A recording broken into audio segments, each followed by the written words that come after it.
Awal tahun 2026 dibuka dengan peta pasar saham yang tidak seragam. Saham-saham milik konglomerasi besar Indonesia bergerak ke arah yang berbeda. Ada yang melesat agresif, ada yang stagnan, bahkan tak sedikit yang terkoreksi dalam. Fenomena ini memunculkan satu pertanyaan besar. Apa yang sebenarnya terjadi dengan saham konglomerasi di awal 2026? Apakah ini sinyal pelemahan atau justru fase seleksi alam di pasar modal? Video ini akan membedah secara lengkap pergerakan saham konglomerasi Indonesia dari Grup Sinarmas, Lipo, Salim, Bakri, hingga Grup Prajogo Pangestu, lengkap dengan faktor pergerak, sentimen global, dan arah pasar ke depan. Konglomerasi selama ini dikenal sebagai tulang punggung IHSG. Kapitalisasi besar, bisnis terdiversifikasi, dan jaringan kuat membuat saham-saham grup ini kerap menjadi incaran investor.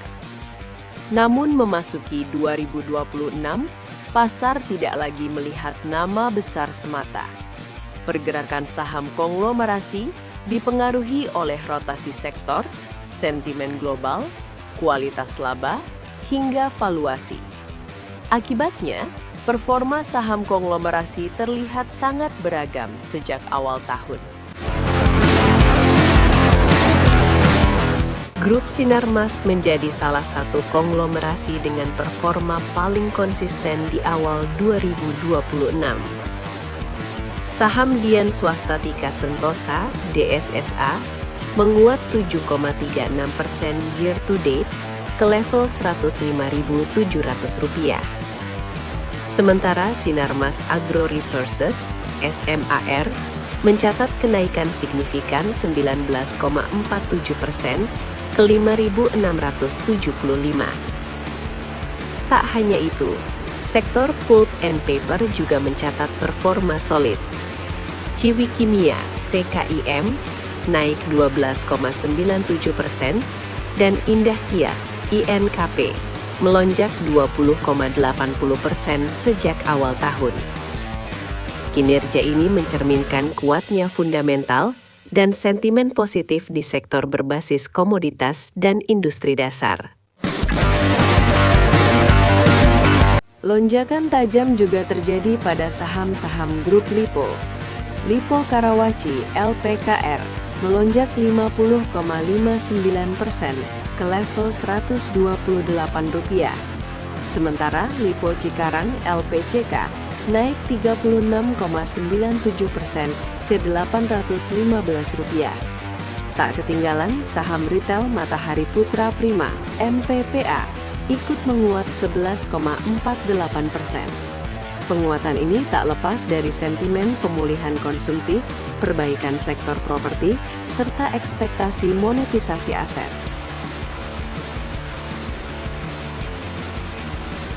Berbeda dengan Lipo, saham grup Salim bergerak lebih stabil.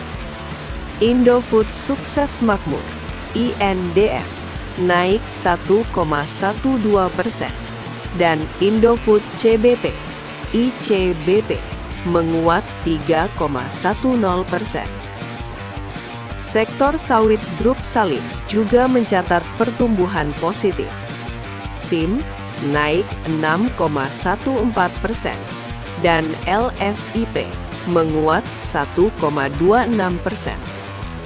Kinerja ini mencerminkan karakter defensif sektor konsumsi dan agribisnis di tengah ketidakpastian global.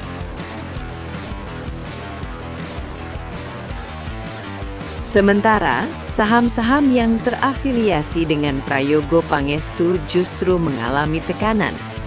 Barito Pacific (BRPT) terkoreksi 13,79%. Barito Renewables Energy (BERN) turun 1,81%. Dan Chandra Asri Pasifik (TPIA) melemah 4,21%.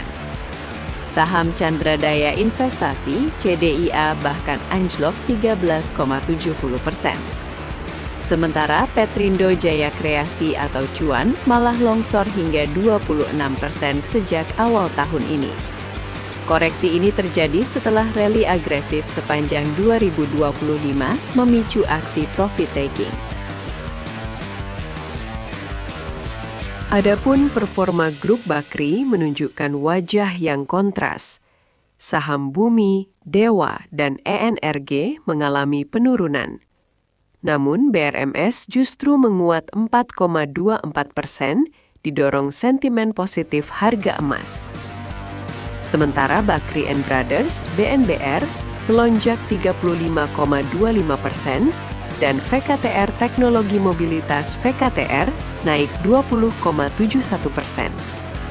Ini menandakan investor mulai selektif memilih saham dengan narasi bisnis dan prospek sektor yang jelas.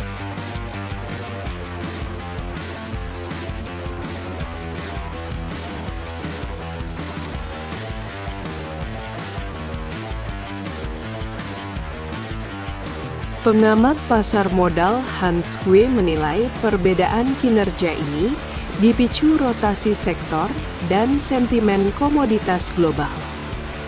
Sementara analis Pilar Mas Investindo Sekuritas Arinda Izzati menekankan peran kualitas laba, valuasi, serta free float. Masuknya saham ke indeks MSCI menjadi faktor penting, namun tidak otomatis menjamin kenaikan harga berkelanjutan. Managing Director Research Samuel Sekuritas Indonesia Heri Su mengumatkan, saham yang masuk MSCI kerap mengalami koreksi akibat profit taking.